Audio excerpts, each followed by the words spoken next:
Itong ulam natin namaya. Mag-harvest tayo ng mga dahon-dahon. Mga talong, talinum, saluyo, talugbati, talbos ng kamote. May madahon din, malunggay. Halo-halo na natin yan mamaya. Dito na natin galing masukal na kailangan na natin linisan to. Harvest tayo ng dahon ng kulitis, talbos ng kamote. Ayan. So, sarap to sa munggo. So, paano? Magtanim na kayo para may gulay kayo. Sariwa-sariwa. Makaka-harvest lang sa garden.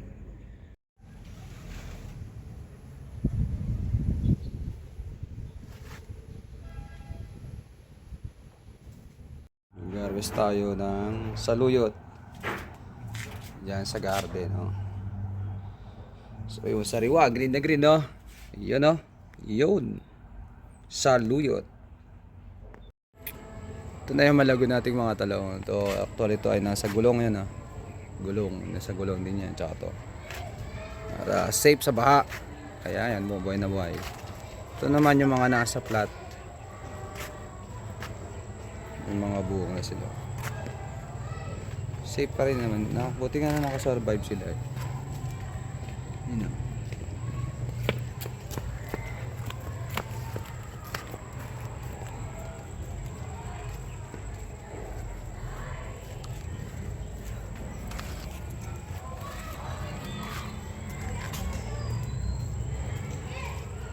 Malilit pa.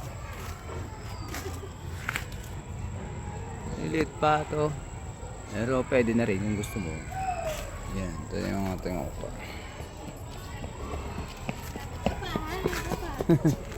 Oh, dahan! Huwag tatakbo! Aantayin ka. Aantayin ka dyan. Ito ang bunga rito. Malilit nga lang oh. Sarap niya ko. Ay, sir pala. Yan. Malilit pa nga lang ang bunga.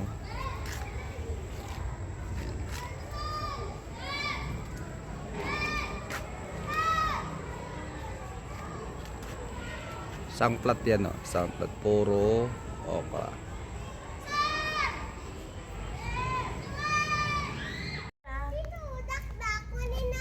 Anong dakdak? Anong dakdak? 1, 2, 3. So, alam mo Okay. talaga yung madami. Ito, wild ang palaya. Mas mapait ito sa tinatanim. Tsaka kulitis. Kulang tayo ng tinola, masarap no. Tinola. Meron tayong talinum, saluyot. Ayan saluyot. Daon ng malunggay, syempre. Okra, papaya, ayun. Suwabe. Sarap na naman to. Dahon na naman. Okay. Ito yung freshly picked natin na talbos ng saluyot. Nakita nyo na, green na green. Umuulan na lang pa kasi, kaya ganyan na medyo basa-basa. At eto na nga. O yun sarap ng ating in-harvest na palaya. Sariwang sariwa.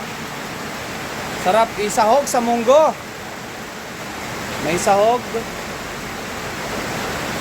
na karne, tsaka magprito tayo ng bangus o di kaya galunggong. Napakasarap ng ulam.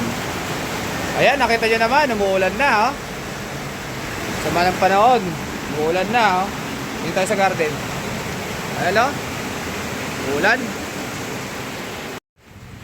Yan meron tayo ang palaya rito. Dahon na ang palaya. Ang palayang ligaw po ito. Pansin nyo maliliit yung dahon. Pag yung malalaki o malalapad yung dahon, yun yung ampalaya na tinatanim na nagbubunga ng mahaba ng ampalaya. Ito ang bunga nito, yung maliliit pero mapait. Saluyot. Ayan, galing sa garden ulit natin yan. Galing dito. Naglinis kasi tayo, may mga tumubong saluyot sa tabi ng okra. Hinayaan na natin, hindi na natin siya pinatay.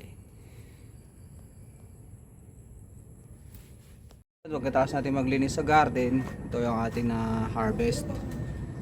Ang tawag natin dito ay wild ampalaya. Ang bunga nito ay maliit lang. Tapos mapait ito, meron tayong bunga. Ayan o, yan yung bunga niya, mapait. Maliit lang. Mapait to eh. Yan.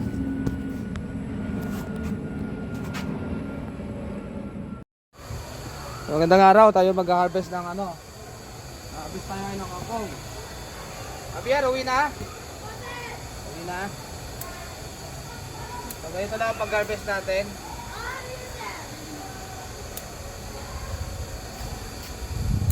Yan.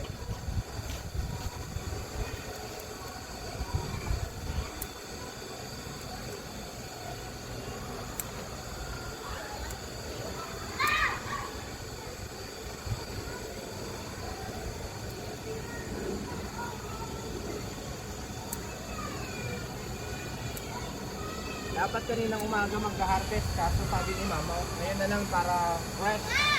Pag uwi, hindi na siya Ay, nagtak. nagsira. Daka na. Ay, nagsira. Ay, no. Di ba?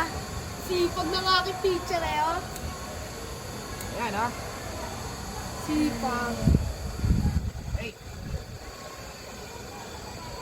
Sir, di ka nakita. hindi nakita naman ako. Oo. So ito yung ating ano, in-harvest.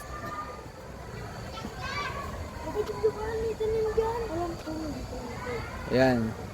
So yan yung harvest natin. Yan. Puro kangkong.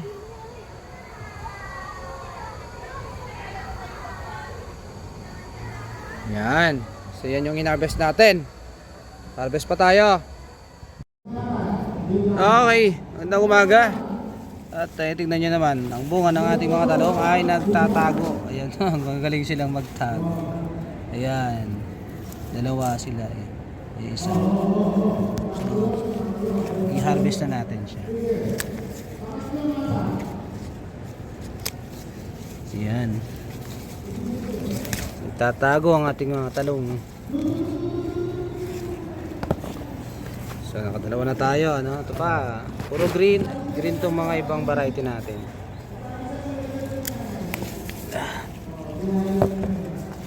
Ayan o.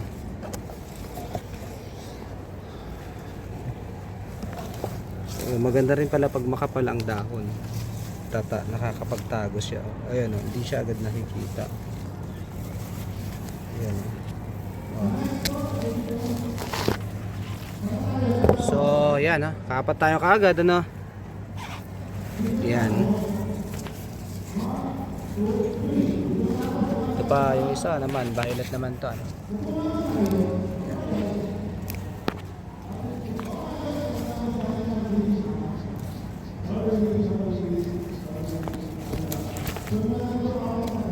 Tigas, ano? May langgam pa. Yun, nahulog na rin. Yan. Ito yung mga ano natin na talong. Yan o. Yun pa o, nasa ilalim. Ganda talaga pag ano, nakakapalang dahon, no, nakakapagtago sila. Hindi sila nakikita kaagad. Ayan na naman o.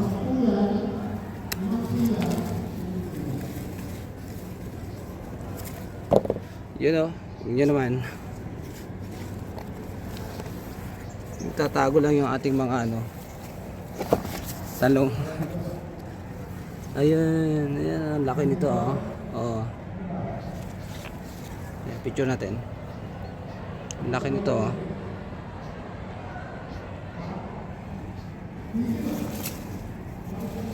So i-harvest na natin siya.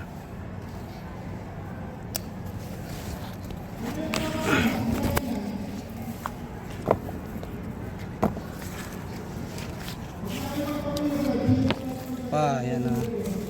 Ito naman nasa ilalim nagtatago.